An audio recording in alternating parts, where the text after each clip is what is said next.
right. Hey out there, welcome to another edition of Fintech Hustle podcast. I'm Sam Kilmer, Managing Director of Cornerstone Advisors and host of Fintech Hustle. And this is a really special edition on like 18 different levels that I'm not going to spend too much time on. But one of the levels that this is our first edition of Carpool Edition. The backstory is we are live here in the hall, kind of not really in the hall. That's also complicated. I'll get to that in a minute. We are in the hall at the AOBA conference, Bank Directors AOBA conference. And so the story is, so I'm told the Marriott, the JW and Bank Director did not want us in the hall, which we totally get. They wanted us in the hall, but not recording a podcast. So we decided to do a little bit of a carpool action and go on a little bit of an adventure. I took these guys on a wild ride. They really were not anticipating, which we might talk about a little later. But I'm joined by my co-host with the most pocket squares, ambassador of Quan, Cornerstone Advisors partner, Dominick. Welcome, Al. And we have a rock star cast of characters who have been very, very gracious with their time and patience today as I wandered around the desert with them on our commute to the AOBA event. So let me just quickly introduce who we got here, and we're going to jump right into what these folks are seeing going on in the business, other than we have a group of firemen here working out, which that could be like an interesting, maybe a calendar edition or something we're going to bust out later.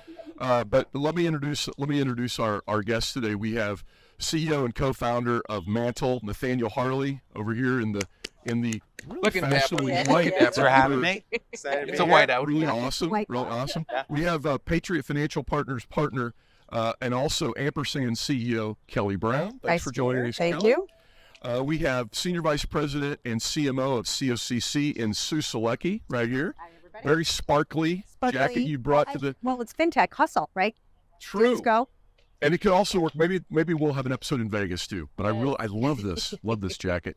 And then last and certainly not least, COO of Encore Bank, Erin Simpson. And thanks for joining us, Erin. Hello. Thanks for having us, Sam, You on bet. this adventure. It's a total adventure.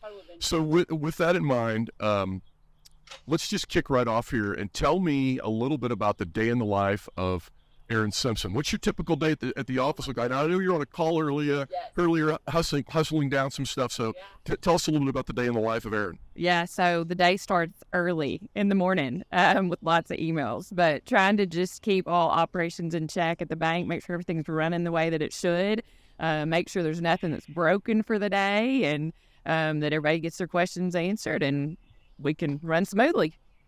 Excellent. Smoothly running, better than the car trip can be on the way here. Very good. That was, by the way, I'm blaming the integration between Google Pins and Apple Maps, and we thought that there probably is a fintech metaphor there between the origination system or the mobile system, whatever. Hey, Sam, You always got to be able to fix it. as you're hustling in, can I just hop in and, Of course. Erin's not really giving a lot of credit to Encore. I would say in the United States, there's some banks that are doing some really, really, really cool things on the tech front. And I use Encore as kind of like one of the shining examples of you can do really amazing things if you get the people in place and the products to align with different business outcomes. I think this bank is one that folks need to pay really close attention to when they think about creating value for their customers, because you guys have done an amazing job. Well, thank you.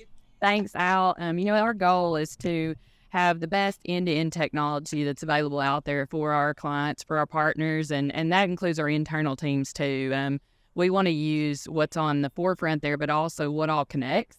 And we want to make sure that what's out there for our clients gives them the best experience possible. So we're committed to doing that on the deposit front, on the lending front, on the treasury management front. And we've got great partners that we work with who make that possible. Excellent. What about day in the life of Sue Salecky? What's that looking like, Sue? It's just so riveting, day in and day out. No, but pretty much, it's a balance between finding new business and making sure our existing clients are happy as well. So we partner with a lot of great providers, and it's making sure that our clients have that experience, very much like what you're talking about, and just day in and day out, living the dream and trying to create good interconnections between financial institutions and technology. Excellent. And Kelly, you've got a lot of irons in the fire with Patriot. I do. And so tell us about the day in the life of Kelly. So lucky me, I get to wear a lot of hats, right? And so I think the great thing that I look forward to every day is to be in the banking industry. I've enjoyed it since I was 19 years old, and now I get to do it with hundreds of banks, either with Patriot Financial, which, if anyone listening knows Patriot Financial, you know how unbelievable this team is. And to be the CEO of one of the companies that we've invested in, along with Jam FinTop, and lead a team that I've worked with, I think the best in the deposit game, every single day, and then talk to banks every single day. That's how I spend my day. So anything we can do to help banks on the deposit side, or if they need capital, it's like I'm a one-stop shop. What you need? You need deposits, you need fees, you need capital. We can help. So one of the things about Kelly that's cool, and I love Sam showing up where it's like blazingly hot. He's going all black. He's like Johnny Cash coming in for us. But what he doesn't have is the Gonzo banker logo anywhere close, which is too bad, because Kelly was recognized for something that Sam and I saw in Nashville, Tennessee in October with Jam FinTop, where they were bringing folks up on stage, asking for like the 2-minute pitch. And Kelly, to her credit, was like, "You're giving me 2 minutes. I need 1." And she nailed it, drops the mic, walks off, and really set the example of how do you explain what you do as a business in a way that's memorable and actually impacts people. So Sam and I left thinking, man, that was a really cool way of introducing what Ampersand does. And so to bring it all over to the hustle, I think is a really neat thing from your point of view. Yeah, absolutely. And it was, that was one of our 2023 Gonzo Awards, just because unfortunately, there's a lot of lame pitches out there. It's something that the industry, I think, really needs to work on. But it's important. It's important to point out, though. I think in 2005, you guys I'm an OG with Cornerstone. You guys sent me a T-shirt with the Gonzo logo, and I thought, how edgy are these guys, and how cool. And I used to read the newsletter every. You used to read it. You're supposed to still read it. Still do. This is when I was a banker. Okay. But it was refreshing, and so I was really proud to get your T-shirt way back in the day. Well, and as you point out, as I start sweating bullets here in the blazing hot black shirt, I'm reminded also that Nathaniel Mantle actually won a Gonzo Banker Golden Cufflinks Award, because you guys seem to really crush it on. Where are those? I forgot those today. Hoodies and cufflinks. That's an idea. Yeah. But tell us about a day in the life of Nathaniel. Yeah, I mean, every day is different today, but the first half of the year to me is about spending as much time with our customers as possible. We just saw some pretty amazing growth over last year, and to me, there is no more important thing than spending time with our customers, new prospects, and really learning, what their problems are, what their needs are. And at the end of the day, I feel like I'm a very product-minded CEO. And so what that really allows me to do is get on the front lines, understand where the puck is going, bring that back to the team, and then, hopefully make sure we're delivering a product that, as you were saying, helps drive deposits, help drive efficiency, and it ultimately makes our partners really happy. When you're saying product, you're talking hair product? Definitely hair. Because when you're saying what's a day in the life, like you've got some of the best hair in the business, and that you don't just wake up like that. So I'm sure you're taking like a good hour to make sure it's all looking just on point. It's funny. Yeah, we started the company, and we named the company Mantle. And 6 months after starting the company, you Google Mantle, and all of a sudden there's another company named Mantle, and there are men's hair products. Fast forward 6 more months, there's another men's product, and it's called Jack Henry. So I think they looked at the enterprise banking software space, and they were like, all right, these names are working for us. That's awesome. Note to self, we need to talk to don't Dave get Foss and Greg Addison later about this hair product line, because that could be the Jack Henry hair product for line margin. Introduced. Exactly. That's the concept. I love it. Well, and I am also glad that you two your coiffeurs are bringing up the team average. Oh, put that away. Anyway, but hey, listen, I have to ask, since we are kind of at AOBA, let's just call it across the street in the desert. It's a nice movie theater over here too, if we need to step out later. I'm just curious if you had one big takeaway from this conference, or one thing that really just grabbed you by the lapels or whatever. I'm just curious, anybody have one on that? Something real big takeaway? Well, for me, from where we stand today, mine was that everybody's struggling with some of the same things, right? I mean, everybody's goal is to bring in deposits. Everybody's focus is shifted from lending over to deposits, and one of the best solutions out there to help you bring those in. And I'd say the other thing is data management. Everyone seems to be getting into the data warehouse space. We're getting into that space, but there's uncertainty around how do we make sure that the data is accurate, that there's integrity there. And I'm just trying to find somebody that's a specialist in that and help us. But I think there's a lot of opportunity there. And that's what I'll be taking back to my board is just how do we protect that? How do we do that? Can we use some of the vendors here that we met with and just tell them what we've learned about driving deposits and who we can work with? You know, And one of those partners is Mantle. It's interesting. I totally agree. And I feel like last year was very much about like, how do we drive as many deposits as possible? You know, a lot of liquidity left the system.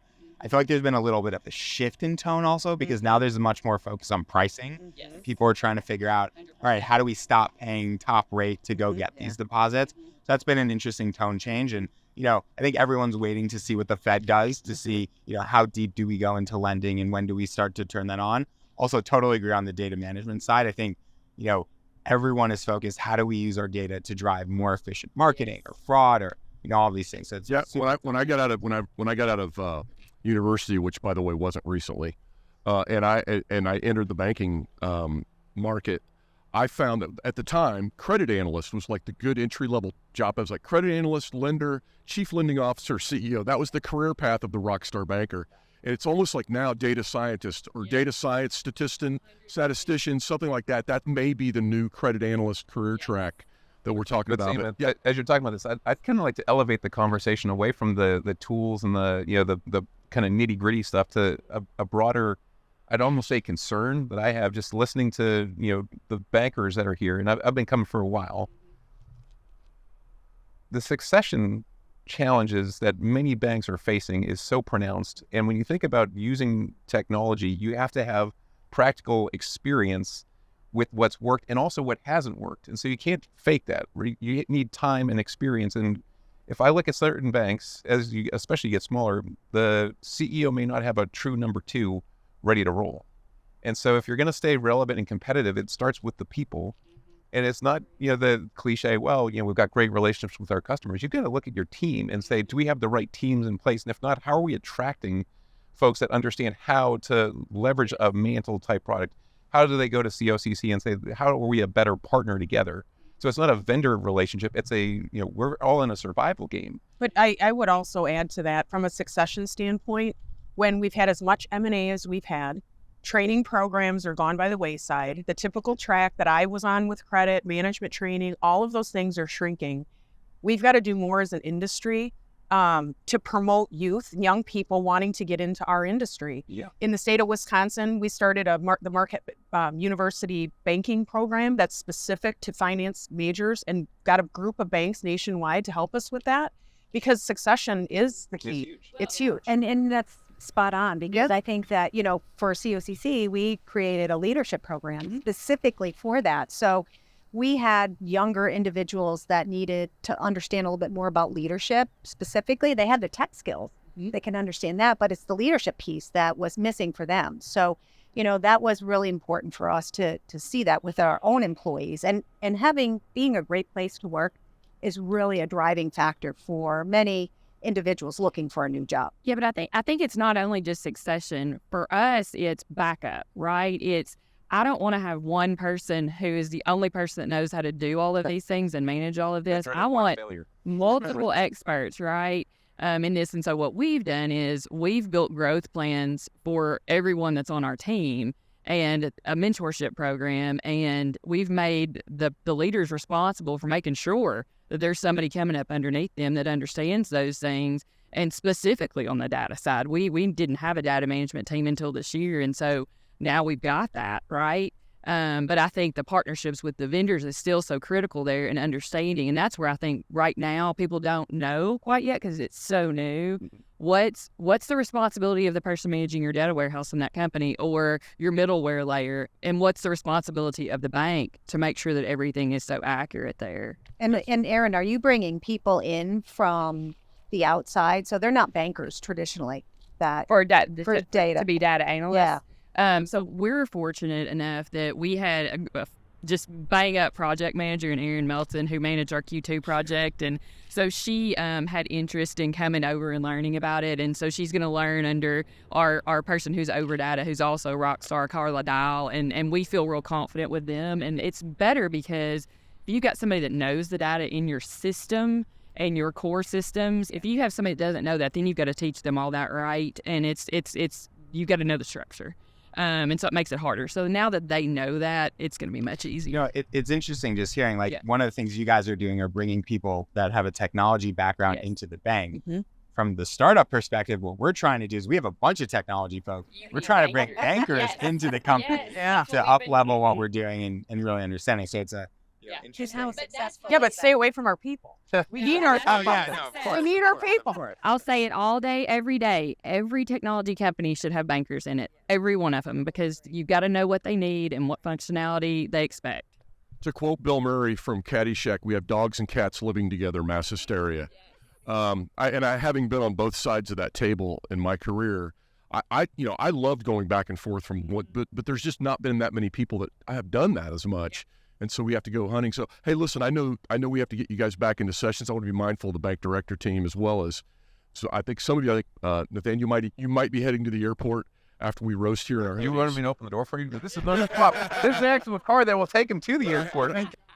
But I can't help myself, in true Gonzo banker spirit, we like to go negative a little bit and just ask the question, is there something that you guys see that's just not working well in the industry that you think, hey man, that could really get some attention, get some TLC, get some love? Is there anything you guys see that you just wish was working better in the industry?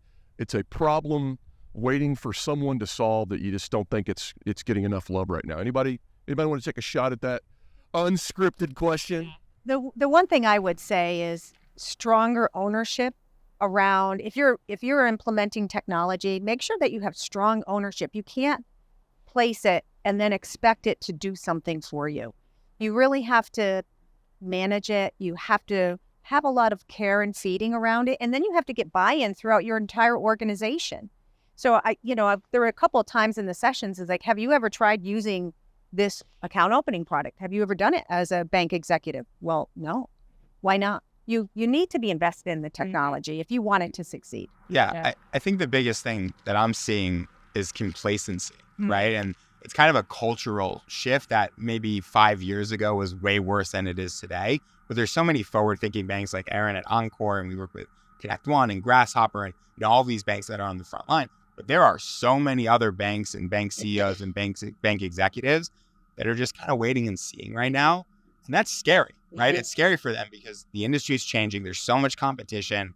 And now is the time to really invest in that modernization to make sure that you're going to be around, for years to come. I would say the thing that I'm struggling with is I want everybody to connect. I want all the fintech partners to connect with one another because I don't want to enter anything twice. I think it's inefficient. And so just getting everyone to work together so we've got end-to-end processes that truly just leave no room for inefficiency. Yeah. I would say outside of technology, from a regulatory perspective, banks getting more involved and being more vocal with their lobbyists, with their associations to get some of these, what I'm hearing from what people are being subjected to from a regulatory perspective is frightening. It's unwritten rules that you can't figure things out. And we've got to, as an industry, get a lot more aggressive. And it's very costly. It's extremely costly. So that's what I would say from a regulatory perspective. Al, anything you'd add to that? I like what you're surfacing as a concern because we do have this massive opportunity to do great things, but if we're going to be slow and deliberate, banks are just going to be bypassed. One of the big things that was coming up early at Acquire Be Acquired was these non-banks and the mega banks are just killing it in some places. And you can say, well, I don't really care about the individual, customer. That's nonsense. That's just giving yourself an excuse that you shouldn't have to do. And so if they can figure out how to get huge organizations that have, technical debt and legacy mindsets and teams that are inclined not to change because you don't get promoted for, doing anything but not failing, and you're letting them win, then what are you doing for yourself? Are you really pushing yourself out of your comfort zone and figuring, how do I explore something that's uncomfortable, but it's going to create some type of differentiation that I can rely on? It's a mindset. It's all people related, and the tools are so cool. But you can't start with the tools. You can't start with the tech. You got to start with what's my business? What's my culture? What do I want to keep? What do I not want to change? What do I not want to change? Needs a little bit more discussion because you can't just chase everything. Otherwise, you're wasting your time. Well, and you can't be afraid. I think there's so much fear. And I think what Nathaniel was saying is people are just afraid to be the first one out there or even the second, third, or fifth.